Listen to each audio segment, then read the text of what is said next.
Hitler की सरकार में एक मंत्री थे, उनका काम था प्रोपेगेंडा करना। वो प्रोपेगेंडा मिनिस्टर थे और उनकी सीख करके भारतीय जनता पार्टी की पूरी सरकार प्रोपेगेंडा सरकार है, जहां पर डबल इंजन सरकार बोलती है। जिस परिवार के सदस्य को बीजेपी के कार्यकर्ता और नेता ने इतना मारा कि शायद उसकी आंख की रोशनी आएगी वापस के नहीं आएगी इतने इलाज के बाद। वो बीजेपी का कार्यकर्ता था, उसने हत्या कर दी होती और इतना मारा कि उसकी आंख की रोशनी चली गई है। एक गरीब किसान को धोखा देने का काम भारतीय जनता पार्टी के कार्यकर्ता ने किया। तो इस तरह एकाध घटना नहीं हो रही है। पूरे उत्तर प्रदेश में लगातार बीजेपी के लोगों को खुली छूट है, जिसमें वो किसी के साथ अन्याय कर सकते हैं। और भ्रष्टाचार तो इतना है जिसकी आप कल्पना नहीं कर सकते।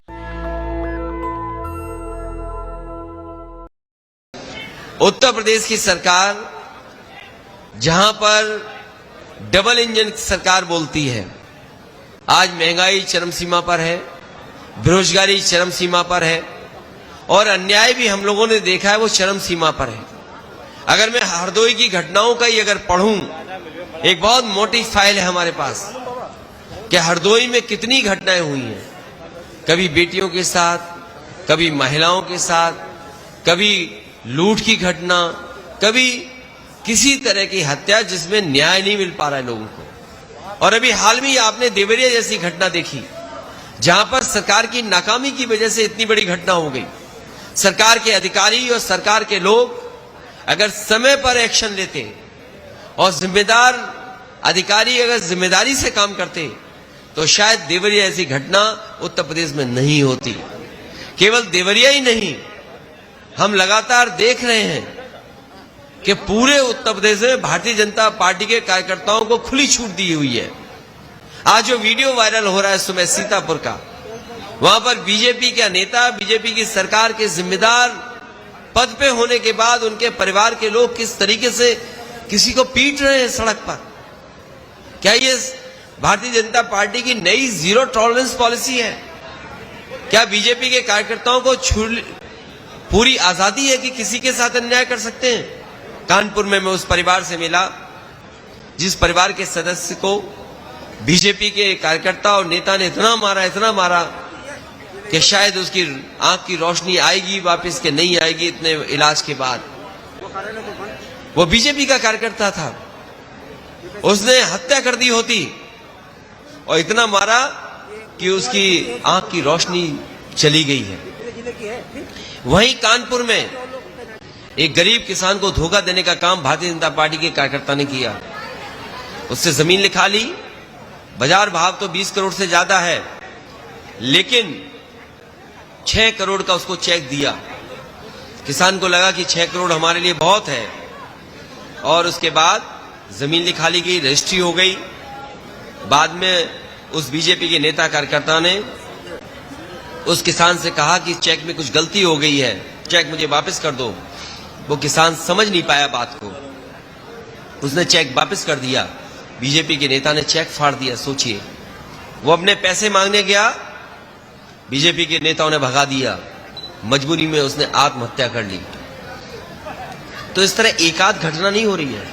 पूरे उत्तर प्रदेश में लगातार बीजेपी के लोगों को खुली छूट है, जिसमें वो किसी के साथ अन्याय कर सकते हैं। और भ्रष्टाचार तो इतना है जिसकी आप कल्पना नहीं कर सकते। जो महंगाई दिखाई दे रही है, ये कुछ लोगों को मुनाफा दिलाने के लिए है। बीजेपी को अगर आप समझेंगे, उन्होंने हिटलर की सरकार में एक मंत्री थे, उनका काम था प्रोपेगेंडा करना। वो प्रोपेगेंडा मिनिस्टर थे और उनकी सीख करके भारतीय जनता पार्टी की पूरी सरकार प्रोपेगेंडा सरकार है। तो ये प्रोपेगेंडा की यूनिट्स हैं इनकी, उन्हीं का मुकाबला हमारा कार्यकर्ता नेता करेंगे। वोट बढ़ाने से लेकर के वोट डलवाने तक की हम लोग जानकारी कार्यकर्ताओं को दे रहे हैं। इसीलिए ये रैली नहीं की, ज्यादा भीड़ की व्यवस्था नहीं की, केवल जिम्मेदार कार्यकर्ता और पदाधिकारी आ जाएं जिससे उनको कुछ जानकारी दे सके। मोदी जी अभी से ही गारंटी ले रहे हैं। वो कह रहे हैं 24 में हमारी वापसी होगी, जिसका उद्घाटन हम करते हैं, उसका शिलान्यास करते हैं, उसका उद्घाटन भी हम ही करेंगे। ये नहीं बताया कि दूसरे के कामों का भी उद्घाटन करते हैं। केवल शिलान्यास नहीं करते हैं, दूसरे के योजनाओं का उद्घाटन भी करते हैं। अगर आप किसी उद्घाटन की बात कर रहे हो तो कई ऐसे प्रोजेक्ट थे जो समाजवादियों ने शुरू किए थे, वो अभी तो पूरे नहीं हुए, और जो पूरे हो गए थे समाजवादी सरकार में उसका उद्घाटन हो गया था, उसका उद्घाटन किया इन्होंने। आप बताइए, हरदोई में ये 4 लेन सड़क बननी चाहिए थी, लखनऊ से 4 लेन, क्या 4 लेन सड़क बन गई? शाहबाद वाली जो शाहजहांपुर को जोड़ती है, समाजवादियों की देन है। रोजा प्लांट कारखाना जो लगा है, बिजली दे रहा है, वो समाजवादियों की देन है। इस जिले में हमारे नेता कार्यकर्ता जानते होंगे, सबसे ज्यादा सबस्टेशन अगर किसी ने बनाने का काम किया तो समाजवादियों ने बनाया। और वही नहीं, जो समाजवादियों ने काम दिए थे वो आज भी अधूरे पूरे नहीं हो पाए। गंगा पे पुल जो कुसुमखोर को कन्नौज से जोड़ता है, वो समाजवादियों की देन है। बताओ, भाजपाइयों ने कोई गंगा पे पुल एक बनाया हो तो बता दो। संडीला में पेप्सी का सबसे बड़ा प्लांट लगा है, वो देश का नहीं, आपके साउथ ईस्ट एशिया का सबसे बड़ा पेप्सी का प्लांट है वो। तो वो किसकी देन है? समाजवादियों की इंडस्ट्रियल पॉलिसी के तहत वो सबसे बड़ा पेप्सी का प्लांट अगर कहीं लगा तो संडीला में लगा। न केवल वो लगा, बल्कि टेंडरी को सुविधा देने के लिए और कारखाने भी समाजवादी ने लगाए।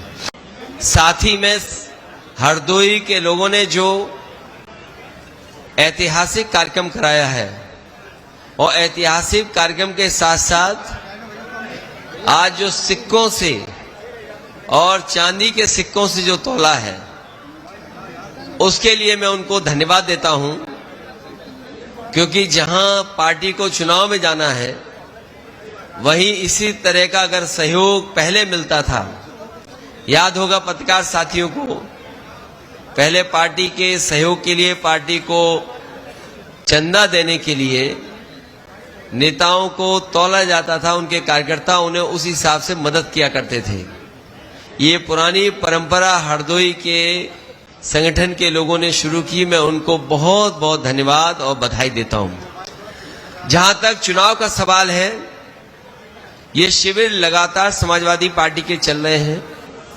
लोक जागरण कार्यक्रम, इन कार्यक्रमों के माध्यम से समाजवादी पार्टी के वरिष्ठ नेता और जो इश्यूज को जानते हैं, आने वाले समय में किन किन चुनौतियों का सामना करना है और किस तरीके से उन चुनौतियों का सामना किया जाएगा, उसकी तैयारी के लिए हमारी पार्टी के वरिष्ठ नेता और जो इश्यूज को जानते हैं, उनके माध्यम से कार्यकर्ताओं को ट्रेनिंग, कार्यकर्ताओं की जिम्मेदारी और कार्यकर्ताओं को किस तरीके से लोगों को जोड़ना है, उस किस तरह का व्यवहार होना चाहिए, उन सब की जानकारी समाजवादी पार्टी के इन शिविरों में हो रहा है।